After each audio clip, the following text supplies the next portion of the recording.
ወንድሜ ጠይቀኝ የቡድኑ መንፈስ ምን ይመስላል የሚለው ነው ቀደም ቀልጣይ መሳይ ተናግሮታል ባለችን አጭር ጊዜ ውስጥ ጥሩ ትሬኒንግና ጥሩ መንፈስ ነው ያለው ከዚህ በፊትም ከግብጽ ያደረግነውን ጨዋታ በቪዲዮ ማይተናል ያም ለኛ መነሳሻ የሚሆነን ነገር ስለሆነ በደንብ ነው የተዘጋጀንበት ያለነውና አሰልጣኙ የሚሰጠን ትሬኒንግ አለ ሜዳ ላይ ከሜዳ ውጭ ያሉ ኮቺንግ ስታፉ የተጠናከረ ስለሆነ ብዙ አጋዦች አሉ ከኒውትሪሽን ጀምሮ በዛ የታገዘ ስለሆነ አሁን ጥሩ መንፈስ ላይ ነው ያለነውና በጥሩ ስሜት ነው ጨዋታውን የምናደርገው ማለት ነው ሌላው ሁለተኛው ጥያቄ ያው ወንድሜ ጠይቀኝ ቡድን አጋነን የምናይበት ነገር የለም አሁን ላይ ታይታችሁ እንደሆነ ከቅርብ ጊዜያቶች በኋላ እንደከዚህ በፊቱ ጎል ስንት ይገባባቸዋል ተብሎ የሚሄድ ብሔራዊ ቡድን የለም በተሸነፍንባቸውም ባሸነፍንባቸውም ጨዋታዎች ቲሞች ግብጽም ከዚህ በፊት ሜዳው ላይ ሲያሸንፈን አንድ ለባዶ ተቸግሮ ነው ከዛ በፊት ሁለት ባዶ አሸንፈን ስንመጣ እንዴት ዶሚኔት እንዳደረግን እናውቀዋለን ስለዚህ ቡድኖች ላይ የተለየ ግምት ሰተን ሞሳላ ስላለ ምናምን የምንለው ነገር የለም እግር ኳስ የሚፈቅደውን ነገር ነው የምናደርገው የተጋነነ ግምት ሰተን የምንሄድበት አይደለም ለማለት ነው በተሸነፍንባቸውም ጨዋታዎች ተቸግሮ ነው ግብጽ ከዚህ በፊት እናውቀዋለን በታሪከኛ ጋር ያለውን ነገር ስለዚህ ሜዳው ላይ ባሸነፈንም ጨዋታ 1-0 ሲያሸንፈን እንዴት ሆኖ እንዳሸነፈን እናውቀዋለን ሰዓት እስከ መግደል የደረሱበት ሁኔታ አለ ስለዚህ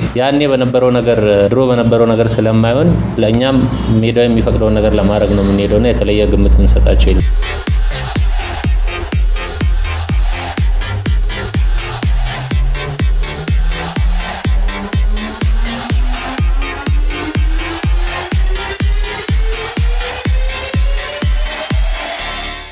ሰላም የጎት ስፖርት ቤተሰቦች የሰዓቱን ስፖርታዊ መረጃዎች ይዘንላችሁ መጥተናል በዛሬው መረጃችን ኢትዮጵያውያን ለፍጻሜ ደረሱበትን ውድድር የተመለከተ መረጃ ይዘናል በዛሬው ዕለት ከሰዓት በኋላ የሚጠበቅ ለፍጻሜ የሚጠበቅ ውድድር አለ በዚህ ውድድር ላይ ኢትዮጵያውያን አትሌቶች ወርቅ ያመጣሉ ተብሎ ይጠበቃል ሁለተኛ ቀኑን በያዘው የዓለም አትሌቲክስ የቤት ውስጥ ሻምፒዮና 800 ሜትር ፍጻሜ ጽጌ ድጉማና ንግስት ጌታቸው ለፍጻሜ ማለፋቸውን አረጋግጠዋል ዛሬው ዕለትም ለፍጻሜ የሚወዳደሩ አትሌቶች አሉ እነማናቸው ከማን ምን ይጠበቃል ወርቅ የምናገኝበት ውድድር የትኛው ነው በሚለው ላይ አብራችሁ ስትቆዩ ዘርዘር ያለ መረጃ ትሰማላችሁ እነዚህንና ሌሎች ዓለም አቀፍ ስፖርታዊ መረጃዎችን ይዘናል አብራችሁ እንድትቆዩ በአክብሮት እንጋብዛለን አብራችሁ ስትቆዩ ታዲያ መረጃዎች ለሌሎች እንዲደርሱ ላይክ ሼር ሰብስክራይብ ታደርጉ ከወዲሁ እንጠይቃለን ወደ መረጃዎቹ በሁለተኛ ቀኑን በያዘው የዓለም አትሌቲክስ የቤት ውስጥ ሻምፒዮና በ800 ሜትር ግማሽ ፍጻሜ ጽጌ ድጉማና ንግስት ጌታቸው ለፍጻሜ ማለፋቸውን አረጋግጠዋል ከሁለቱ ምድብ አንደኛና ሶስተኛ ሆነው የሚጠናቀቁ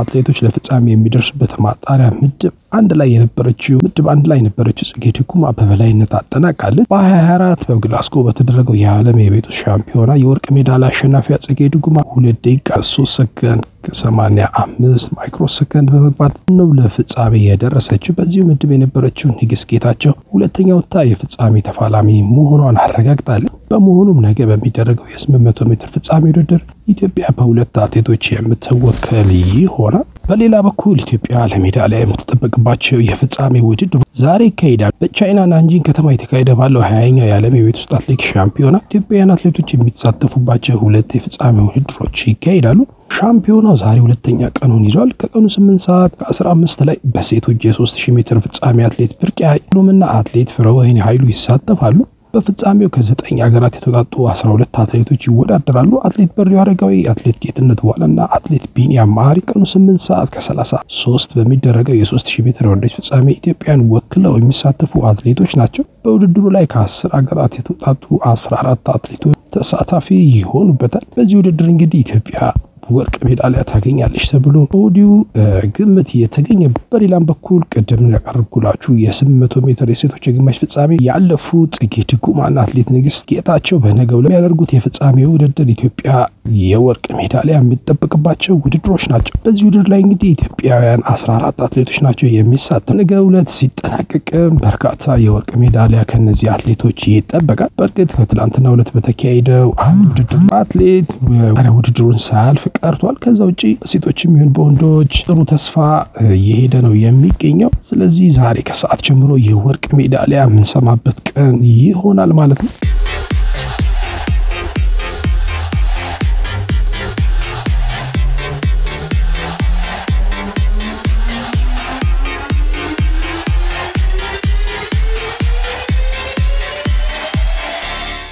በቦታው የሚገኙ መገናኛ ብዙሃን እንደሚዘግቡት ከሆነም ታዲያ ኢትዮጵያውያን አትሌቶች በእነዚህ ውድድሮች ኢትዮጵያውያንን ወርቅ አምጥተው ለማስደሰት ቃል እየገቡና እየዛቱ መሆኑ ተገልጿል። በተለይም እነ ጽጌ ድጉማ ያሉ አትሌቶች በፓሪስ ኦሎምፒክ ያጡትን ወርቅ የነበረውን የሚቀይርና የወደፊቱንም አትሌቲክስ ተስፋ የሚያሳይ ውጤት እናመጣለን እያሉ እየዛቱ ይገኛሉ። በእርግጥም በእነዚህ ውድድሮች ላይ ወርቅ ሜዳሊያ ማጥለቅ ከአዲሱ ፌዴሬሽን ጋር ወደፊት ተስፋ የሚሰጥ ነው። እንደሚታወቀው ከቀናት በፊት ስንዘግብላችሁ እንደነበረው የኢትዮጵያ አትሌቲክስ ፌዴሬሽን አዲሱ ፕሬዝዳንት አትሌት ስለሺ የተለያዩ ማሻሻያዎችን አድርጎ ነው ወደዚህ ውድድር የሄደ። ለማሳያ ያህል ከዚህ ቀደም በፓሪስ ኦሎምፒክ የተመለከተ ብሔራዊ ቡድን የሚመስል አልነበረም። በተናጠል አንዳንድ አትሌቶች የራሳቸውን አሰልጣኝና ባሎቻቸውን ጭምር ይዘው ሄደው ነበር ውድድር ያካሄዱ የነበረው። በዚህ ምክንያት ኢትዮጵያዊ ስሜት ጠፍቶ የተለያዩ ሀገራት አትሌቶች ይመስሉ ነበር። ስለዚህ ይህንን ብሔራዊ ቡድን ወደ አንድ ለማምጣት አትሌቲክስ ፌዴሬሽኑ ያደረገው እርምጃ በእርግጥም የሚበረታታ ነው። በሌላም በኩል መገናኛ ብዙሃን በጉዳዩ ላይ ያላቸውን ተሳትፎ የተመጠነ እንዲሆንና ውድድሩ ካሉባልታና ከወሬ የጸዳ ሆኖ አትሌቶች ሀሳባቸውን ሰብስበው ድላቸው ላይ ብቻ እንዲያተኩሩ በሚያደርግ መልኩ የተሰራው አሰራር በእርግጥም አዲሱን የፌዴሬሽኑን አመራር የሚያስመሰግን ስለመሆኑ ብዙዎች አስተያየት እየሰጡ ይገኛሉ። ይህ አሰራር ታዲያ ቻይና ብቻም ሳይሆን በቀጣይ በሚደረጉ የዓለም አትሌቲክስ ሻምፒዮናም ላይ በኦሎምፒክ ውድድሮች ላይም ጠንከር ያሉ አሰራሮች ሊዘረጉ ይገባል፣ የጥሩ ልምድ ነው የሚል አስተያየት እየተሰጠበት ነው የሚገኘው። እንግዲህ በቀጣይ አትሌቲክሱን የተመለከተ አዳዲስ መረጃ ውድድሮቹን እየተከታተልን ይዘንላችሁ የምንመጣ ይሆን።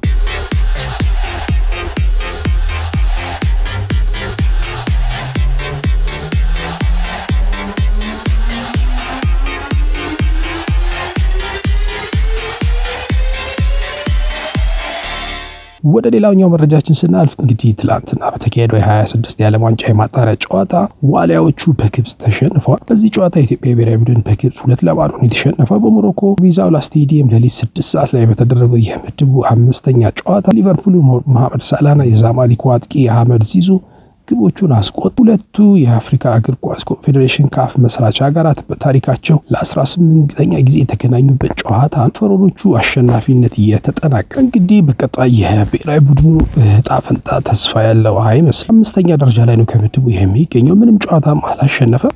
3 ጨዋታ አቻ ወጥቶ በምድብ 5ኛ ላይ የተቀመጠው። በቀጣይ ማክሰኞ እንግዲህ ከጅቡቲ ጋር የሚያደርገው ጨዋታ ይጠበቃል። ግብጽ ከወዲሁ ከምድቡ ማለፏን ያረጋገጠች ይመስላል። ዋሊያዎቹ ምሽቱን በፈረኖቹ ለባዶ የተሸነፉበት ጨዋታ ውጤት ይሄን ይመስል ነበር። የምድብ ደረጃ ስንመለከት ግብጽ በ13 ነጥብ አንደኛ ስትሆን ቡርኪና ፋሶ በ8 ነጥብ፣ ሴራሊዮን በ8 ነጥብ 3ኛ ደረጃን ይይዛዋል። ጊኒ ቢሳው በ6 ነጥብ 4ኛ ደረጃ ላይ ስትቀመጥ፣ ኢትዮጵያ በ3 ነጥብ 5ኛ ደረጃ ላይ ትገኛለች። ጅቡቲ በ1 ነጥብ 6ኛ ደረጃ ላይ ስትሆን በቀጣይም ሰኞ ሌሊት እንደዚሁ ኢትዮጵያ ከጅቡቲ ጋር ጨዋታቸውን ያደርጋሉ። ማክሰኞ ዕለት ግብጽ ከሴራሊዮን የሚያደርጉት ጨዋታ ተጠባቂ ነው። በዚህ መሰረት እንግዲህ ብሔራዊ ቡድን ቅድም እንዳልኩት ቀጥታ ወደ ዓለም ዋንጫው ፍክር ወደ ቀጣዩ ዙር ለማለፍ እድሉን ያመቻቸ እንደሆነ ግልጽ ነው።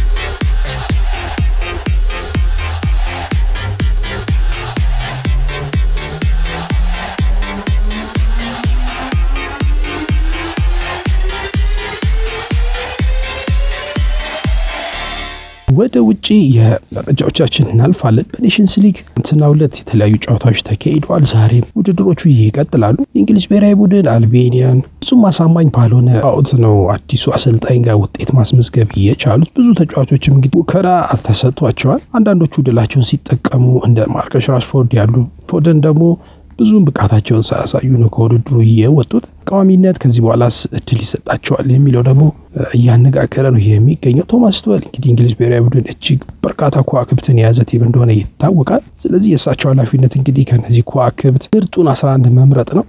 የትላንትናውም ጨዋታ ይሄን እድል የሰጣቸው እንደሆነ እሳቸውም በፕሬስ ኮንፈረንስ ከጨዋታ በኋላ በሰጡት መግለጫ ላይ ተናግረዋል። እንግሊዝ ብሔራዊ ቡድን ብዙ ነገር የሚጠበቅበት ባለፈው የአውሮፓ ዋንጫም ከስፔን ጋር ለፍጻሜ ደርሶ የተነጠቀ ነው። ከጨዋታው በፊት እሳቸውን በሰጡት አስተያየት የእንግሊዝ ብሔራዊ ቡድን ዋናው ችግር ገና ለገና ከውድድር ተሸንፈን እንወጣለን የሚል ስፍራት ውስጥ ሆነው ወደ ጨዋታ እንደሚገቡ ነው የተናገሩ። ነገር ግን እንግሊዝ ብሔራዊ ቡድን የአውሮፓ ዋንጫ ብቻ ሳይሆን የዓለም ዋንጫን ማሸነፍ የሚችል እጅግ ድንቅ ስብስብ ያለው ቲም ነው፣ የኔም ኃላፊነት ይሄ ይሆናል ሲሉ ነው ሀሳባቸውን ያጋሩት።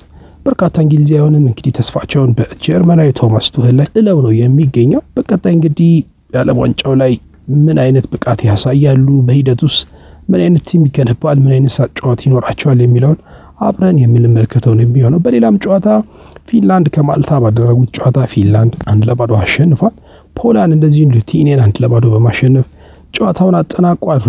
ሩሜኒያ ከቦስኒያ በኔሽንስ ሊግ ግጥሚያ 1-0 የተጠናቀቀ ነው። አንዶራ ከላቲቪያ በላቲቪያ 1-0 አሸናፊነት ውድድራቸውን አጠናቋል። በሌሎች የአፍሪካ የዓለም ዋንጫ ማጣሪያ ጨዋታዎች ማሊ፣ ናይጄሪያ፣ ኢኳቶሪያል ጊኒ፣ ቡርኪና ፋሶ ያሉ ክለቦች ተጋጣሚዎቻቸውን አሸንፏል። ናይጄሪያም እንደዚሁ ሩዋንዳ ላይ ሜዳቸው ውጪ 2-0 በማሸነፍ ተስፋቸውን አለምልመዋል። ደቡብ አፍሪካን በሜዳው ላይ ሴቶን 2-0 ስታሸንፍ ጋና ቻድን በሰፊ ውጤት አሸንፋለች። አይቮሪ እንደዚሁ ቡሩንዲን ወደ ቡሩንዲ አቅንታ 1-0 ያሸነፈችበት ሌላኛው ጨዋታ ነው። እንግዲህ የጎት ስፖርት ቤተሰቦች ለሰዓቱ ያዝናቸው ስፖርታዊ መረጃዎች እንደዚህ ናቸው። አብራችሁን ስለቆያችሁ እናመሰግናለን። መረጃዎቹም ለሌሎች እንዲደርሱ ላይክ፣ ሼር፣ ሰብስክራይብ እንድታደርጉን ጠይቃለን። አብራችሁን ስለቆያችሁ እናመሰግናለን። ድል አትሌቶቻችን ከሰዓት በሚደረገው ውድድር ላይ አትሌቶቻችን ድል እንዲቀናቸው በኮሜንት ስር የገባችሁ ድል አትሌቶቻችን ውጤት ለኢትዮጵያ እያላችሁ ኮሜንት እንድታደርጉ እንጠይቃለን። አትሌቲክስ ዝርዝር መረጃዎችንም ተከታትለን እናቀርብላችሁ ነው የሚሆነው። ሰላም።